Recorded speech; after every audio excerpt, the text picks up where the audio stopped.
মুসলিম বিশ্বের যেই সকল মোড়ল দেশ নিজেদের রাজত্ব বাঁচানোর জন্য, নিজেরা বেঁচে থাকার জন্য আজকে নেতৃত্ব দিচ্ছে না, তাদের প্রতি আল্লাহর অভিশাপ নেমে পড়বে।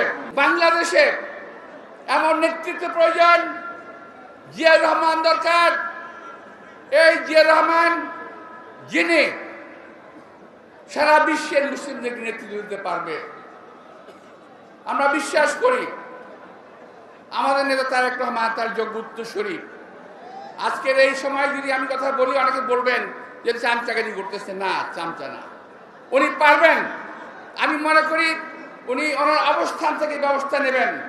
আমি বিশ্বাস করি সারা বিশ্বের, সারা বাংলাদেশের মানুষ আজকে আমার নেতার পিছনে থাকবেন, আমরাও তার পিছনে থাকব। প্রিয় ভাইয়েরা, আমরা এই কথা বলে, এই সভা করে, সংহতি প্রকাশ করে সময় সেবন করতে পারি, কিন্তু কার্যকর পদক্ষেপ যদি আমরা না নেই, যদি জাতিসংঘ কার্যকর পদক্ষেপ না নেয়, যদি আমরা যারা এই সমস্ত অপকর্মের সহযোগী তাদের বিরুদ্ধে ব্যবস্থা যদি আমরা না নেই, ইসরায়েলি এই শাসন, এই অত্যাচার চলতেই থাকবে এবং একে একে তারা মুসলিম রাষ্ট্রগুলোকে ধ্বংস করে দেবে, মুসলমানদেরকে সারা বিশ্বের কোথাও টিকতে দেবে না। আমরা এটাও খেয়াল করেছি, শুধু ইসরায়েলে নয়, আমাদের প্রতিবেশী দেশেও মুসলমানদের উপর অত্যাচার হচ্ছে। আমরা সেটার প্রতিবাদ করি না, আমার রাষ্ট্র প্রতিবাদ করে না, আমরাও প্রতিবাদ করি না।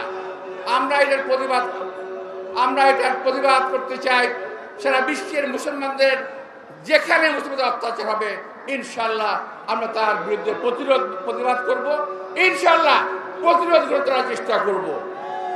প্রিয় ভাইয়েরা, পরিশেষে আল্লাহ তাআলার কাছে কামনা করবো, হে আল্লাহ, তুমি আমাদের শক্তি দাও যাতে আমরা ইসরায়েলি এই বাহিনীর বিরুদ্ধে, এই ইহুদি বাহিনীর বিরুদ্ধে আমরা রুখে দাঁড়াতে পারি। হে আল্লাহ, তুমি শক্তি আমাদের দাও।